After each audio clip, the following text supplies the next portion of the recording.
Welcome to Catholic Ed for All, your weekly insight into topics of special education in Catholic schools. My name is Dr. Raul Escarpio, and I invite you to join me each week as we learn how to be more inclusive in Catholic schools and continue to live out St. John Paul II's message of open wide the doors to Christ. Many thanks go out to RCL Benziger, who is generously sponsoring this podcast. RCL Benziger enriches the worldwide Catholic community by providing the most engaging and highest quality resources, programs, and services rooted in the rich and diverse tradition of the Catholic faith. And now, on to our show. On the show today, I am joined by Mrs. Rebecca Hammel, Superintendent of Schools for the Diocese of Nashville, and Mrs. Kay Dodd, Co-Chair of the Hand in Hand Board. Hello, ladies. Welcome to the show, and thanks for being here. Hello, and thank you for having us. Oh, it's a rare treat for me to have to speak to two people today. All right, so we will start with Superintendent Hammel. Can you please tell the audience a little bit about yourself, Rebecca? Sure. I am a Catholic school educator with 28 years of experience, all in Catholic schools and systems. I have had the good fortune of working with about 6 different dioceses throughout my career, and I've appreciated all of the good work that I was able to witness there and tried to pick and borrow all the best ideas and bring them to my work here in the Diocese of Nashville. I am a product of Catholic schools and believe it is the best gift that we can offer our young brothers and sisters, yes, and to society, particularly in today's culture that often contradicts the values and morals of our faith and leaves our children with feelings of emptiness and low esteem or self-worth. Amen. That should be a mission statement somewhere. That's fantastic. Fantastic. And Kay, can you tell the audience a little bit about yourself? Sure. I'm actually a banker, and I am co-chair of the Hand in Hand Board. The Hand in Hand program is our inclusive Catholic education program for kids with intellectual disabilities. Started the board 3 years ago, and I am also the parent of one of the first students to enter that program. And her name is Hannah, and she is now in 8th grade at St. Anne's School in Nashville, Tennessee. Fantastic. Can you tell me a little bit about her real quick? Hannah is 14 years old. She has Down syndrome. She's my youngest child, the youngest of 4. It's been my mission since she was entering kindergarten to provide a Catholic education for her, similar to that of her 3 older siblings. And Hannah absolutely loves school. She's a lover of life, wakes up every day with a positive attitude, wakes up every day excited just to be going to school, and has no hate, holds no resentment, and is a great little example that completes our family of how we should approach each and every day. How beautiful. How beautiful. I think it's a beautiful example as to what we can learn from God's special people. It's a beautiful example to always have joy in our heart, to have joy in their hearts the way that they do. We can stand to learn a lot from about how to conduct ourselves in our lives just by watching them a lot of times. Yeah. So Rebecca, tell the audience a little bit about what you do as a superintendent. I'm sure you have very little things to do in your life. You're not busy at all, right, Rebecca? Not at all. I'm really new to the position. I'm just now 2 months into the assignment as superintendent of schools here in the Diocese of Nashville. So I'm very much learning about the needs in the diocese and of our schools. My main duty is to serve as a resource to our pastors, principals, faculty, staff, and families to ensure that a quality Catholic education is available to all who desire it. Through that, our office has oversight of curriculum standards and professional development for faculty and staff, all of which is carefully guided by our mission and clear vision for schools. And finally, we have the oversight of policies and rules that assist our schools in optimizing their operations for efficacy and responsible stewardship of resources. Okay. How big is the Diocese of Nashville as far as schools? Can you give me a round figure as to how many Catholic schools there are? Sure. We have 19 Catholic schools in the diocesan region. 16 of them are diocesan schools, 3 are independent schools. Of the diocesan schools, the 16 are, 2 of them are high schools, 14 are elementary. We total in all 19 schools 5,600 students this school year. Okay, so in regards to that, just to give our audience a little perspective, do you have students with disabilities that attend these schools in Nashville? We do have students with disabilities, of course, those that are diagnosed and those that are not diagnosed. And we try to serve students wherever they are. But we have, in 2 of our schools in particular, very specified programs that meets the students through modified curriculum and special education. So one quick question before I go back to Kay. Do you what kind of disabilities are serviced by the Diocese of Nashville? When you say modified curriculum, I would assume that it would be intellectual disabilities. Absolutely. Intellectual and developmental disabilities. Down syndrome is probably one of the more prominent ones in that particular program, but also autism and just the developmental delays that are experienced by many. Autism, learning disabilities, and intellectual disabilities. So, Kay, as a parent of a child with a disability, I would assume your child attends a Catholic school in Nashville. Yeah. All right. Can you tell me your experience as a parent of having of a child with a disability and the experience in a Catholic school for her?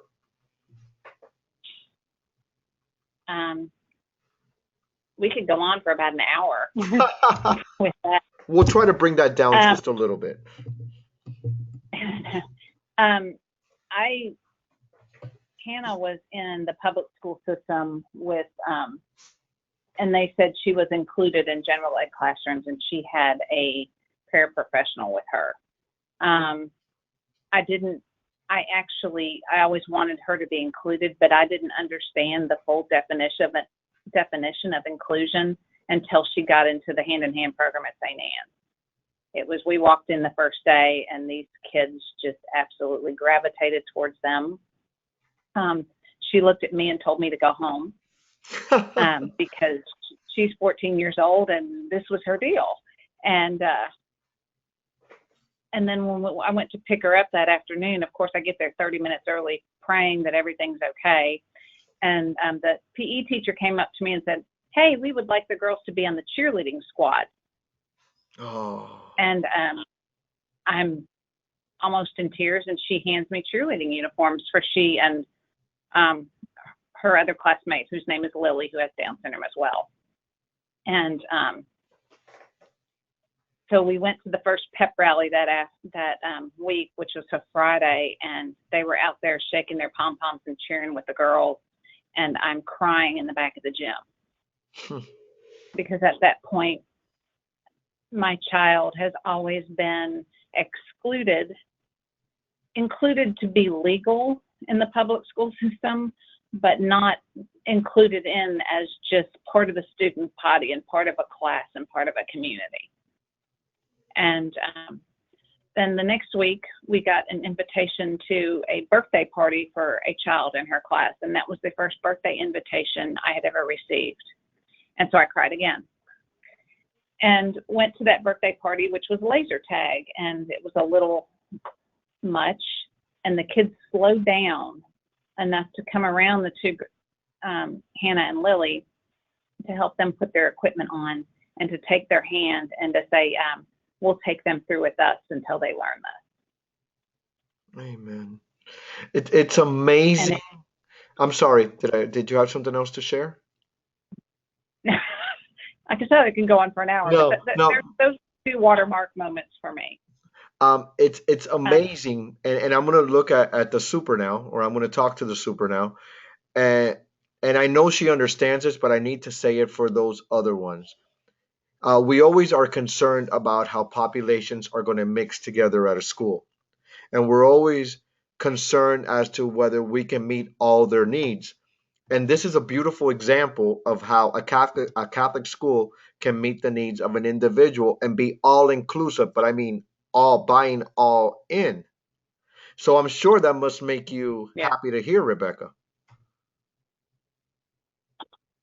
Absolutely. Absolutely. I mean, that's the dream fulfilled right there. yes. So They make us all better people. so speaking of dreams, Rebecca, tell me about your vision for special education in your diocese. My vision is for every family to be able to experience what Kay just explained to you, that they would have the opportunity to witness their family member um, realize that full degree of that God-given dignity, and that they would be able to see their child experience all of these same opportunities that the other classroom or classmates are doing, not only on the school day, but to be fully included in the family, the life of the family, the life of the community. And I think that's life-giving to everybody. So that truly is my vision, is that we would teach our children and our students that everybody matters, that we would offer the opportunity for our parents, all parents, to see that we truly are one family in God, and that calls us to take care of one another in ways that we may not have done in the past. And that's exactly it. So I'm in a very unique and wonderful position now because I always I don't know if you're on social media, but we have a hashtag called Start with One, which is basically if you Yeah. don't know how to start a program, to start with one child. And start with that one and grow your program according to the systems in place. So if we have leaders listening right now, Rebecca, and we do have leaders listening to this podcast, can you discuss just one way that we can start, that they can start including these learners? I want you to look at it as an administrator giving advice, and then Kay, I want you to appeal to these administrators and let them know why they need to have them, why they need to have Okay. these children in their schools. Okay? Okay. All right. Well, as an administrator, at the principal level, I can speak to the fear that I had as an administrator myself. And gosh, am I going to be able to meet the needs of the student, of the family? What if I fail? What if I let the family down? And too long I let that hold me back from expanding everyone's horizons and to experience this great joy. My suggestion to others would be just start. I think you start reading, start talking to others who are already doing the program, reach out to families who are experiencing the struggles wherever else they may be attending school, because I'm not sure that they're able to get the same sense of community outside of that faith family if they're not in our Catholic schools. So I think move beyond the fear and just start, like you said, start with one. I think that's great advice, and to not be afraid to take the risk. Any new startup, a business or program is going to come with risk and challenges, but they are surmountable, and there are plenty of good people in the field that know how to help. So don't hide behind the rock. Get out and to take advantage, because I do believe that the school community at large is going to be better by doing so. Exactly. And before I go to Kay, I think there's a sort of understanding that needs to take place by administrators, and they need to do like a check on themselves and say, well, I really don't understand how this program can run. I need to defer, like you say, to the people that know.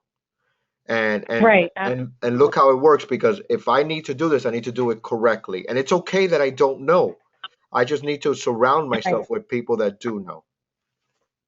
That's right. That's right. And we've been very blessed in the Diocese of Nashville to find those people. And to have leaders like Kay that have paved the way for us. So speaking of leader Kay, Kay, what would you do? What would I do? Yes, I'm, no, I know that's like giving you a blank check right now, but I'm saying Uh, if you were to talk to a school or an administrator, or a lot of times our priest that are the leaders of the school, right? How would you go right. back about asking them to become more inclusive in their schools when you know that some schools really do not have any children with special needs? Well, we piloted our program last year with 3 students, and I think everybody was kind of sitting on the sidelines waiting to see how the pilot would go and to see if we would expand, after the pilot year, if we or this. And so the program in itself and what people have witnessed have been the best advertisement for it. Um, I went to a principal and a pastor when Hannah was in kindergarten, and like I told you, now she's in 8th grade, and said the qualities that my child had that she could bring to their school. And a lot of people think it's a great idea, but then it's just so unknown beyond that they kind of stop. And and my whole philosophy is don't be afraid, and that's what was told to me when Hannah was born. Don't be afraid. Hold her to high standards, just like you hold your other children to high standards. And I did. And what I can tell administrators and teachers what it would do for them. Number one, you're servicing God's children. You're servicing families. I mean, we have people in the program who are not, with children in the hand-in-hand program, who are not Catholic. But as a result of the program and them bringing their child, enrolling their child in school there, and they attending weekly mass, these families are really looking at the Catholic Church. So I think you do the right thing and they come. But I would also tell them what it will do for your typical students is, we have depression and suicide rates at an all-time high. And everybody's worried that somebody has something and somebody else doesn't have it, or somebody's better than somebody else at something. Having a program like this levels things out and just softens the school. I got a letter from a mom who had a daughter who's a discipline problem last year, and she's one of Hannah's buddies at school and helps her with her lunch and, plays with her out at recess and does different things with her. And the mother sent me a letter thanking me for sending my kid to school there because her child's no longer a discipline problem. And she said, the wonderful effect it has on her, I realized that having her there is a gift to you, but I wanted you to realize it's a gift to us as well. But that's what this kind of program can do for the general education population in the school. These kids, they're assigned to in different classes to sit next to them and to help redirect if needed, so they don't have a teacher breathing over them. That's part of inclusion, is being part of the classroom and having a classmate assist you when you need help. And the amazing thing is these classmates' grades have gone up as a result of paying attention to the subject more, to be able to help the hand-in-hand student that they're assisting. Imagine that. So it's a win-win for everything. When some believe that they can't. I'm sorry, go ahead. I just tell people, don't be afraid. I was afraid at first, and I'm not afraid. As I grew to know my child and love my child, I loved her all along, but as I grew to find out more about her disability and more about what I could do for her, it changed the person who I was. And that's what it will do for the student body and even teachers in that school. Well, I'm sure that John Paul the Great in heaven, who said, "Be not afraid," a lot of times, is probably one of your biggest intercessors for your daughter right now, Yes. because Yes. that is amazing. And I'm gonna look at Rebecca right now and talk to Rebecca and say it can be done, as I'm sure it is being done, and we need to look, as Kay was saying, beyond the initial grade and come up with systems and come up with plans for programs to succeed like this. Because the only way that this is succeeding right now is because of the systems that are in place. And I'm sure you just must be so proud of everything that's going on in Nashville right now. I am so proud, and I was just thrilled to learn of the program when I was selected to be the superintendent. I had the great joy of being at Pope John Paul II High School the other day and went into the hand-in-hand classroom, and oh, it was just a thrill to see I think we had 6 students there, alongside peer mentors, even there, assisting and as needed. It was just a joy. Truly, the words just can't even put that into a good description. But I'm so proud of the work and the leadership, and Mike Deely, who's the headmaster at John Paul II, and then Anna Rumpala at St. Anne's, and the previous administrators that have put this in place. I am very proud, but we need to expand, and we hope to do so that we have more schools geographically located to serve the community. And I'm very happy that we are where we are, but we know we want to grow the program as well and make this a possibility for more students and families. And then I charge you, with all due respect, as a superintendent, that if you're seeing this growth, Rebecca, and if you're seeing Yeah. the unseen benefits that Kay has just very nicely and beautifully stated to us, that I hate to sound and make a light of this, but as what like the whole Spider-Man line from the comics, which with great power comes great responsibility. Since you've Yeah, seen yeah. since you've seen this, God is charging you maybe and placing it in your heart that you need to move it forward.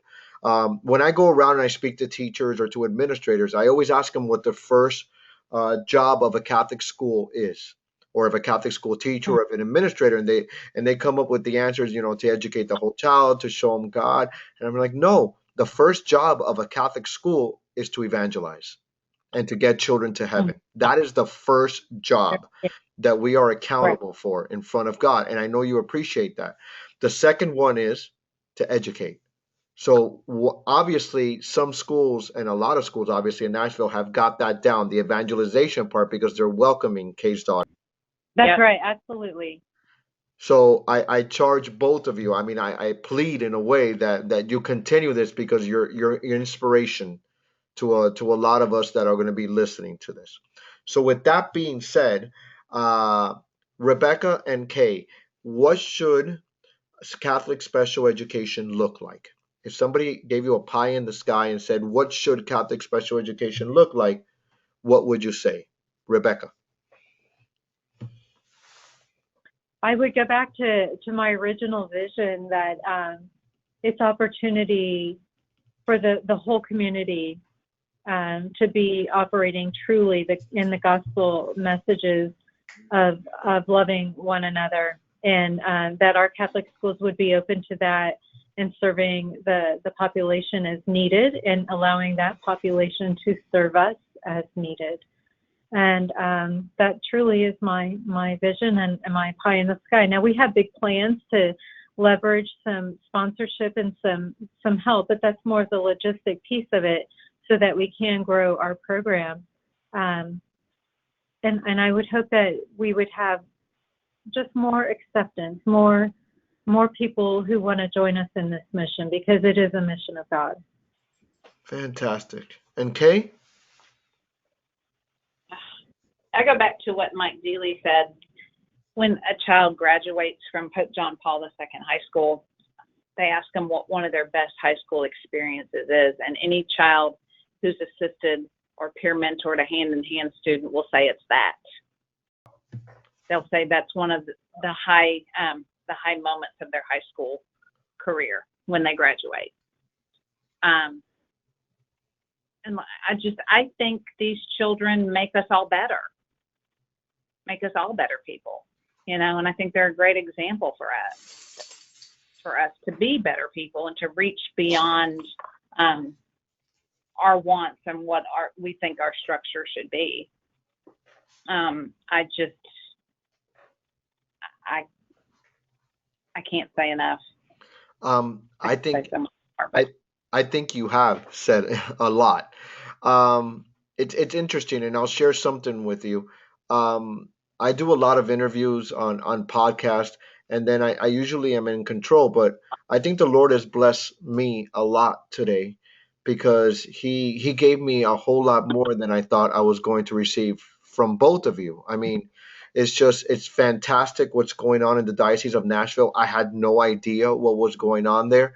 And I am going to do my best to make sure that everybody knows what's going on in the Diocese of Nashville from whatever I can. Thank you. And I wish you nothing but prayers and blessings as you both continue your individual and joint missions to welcome all of God's children. I thank you for joining me today, and may God bless your days. Thank you so Thank much. you. Well, that's it for this week. If this podcast was a blessing to you, can you please head over to iTunes and subscribe and give us a review or a rating? It really does help other Catholic educators find the podcast and use it as a resource. Thanks again to the amazing people at RCL Benziger for generously sponsoring this podcast. Check out their new resource for Catholic schools, Blessed Are We, Faith in Action, which enables teachers to share the love of Christ with children who have special needs. Visit rclbenziger.com to learn more. Join me again next time as we continue to advance God's kingdom by including all of God's children in Catholic schools and faith formation. Until then, this is Dr. Raul Escarpio. Thanks for listening, and may God bless your day.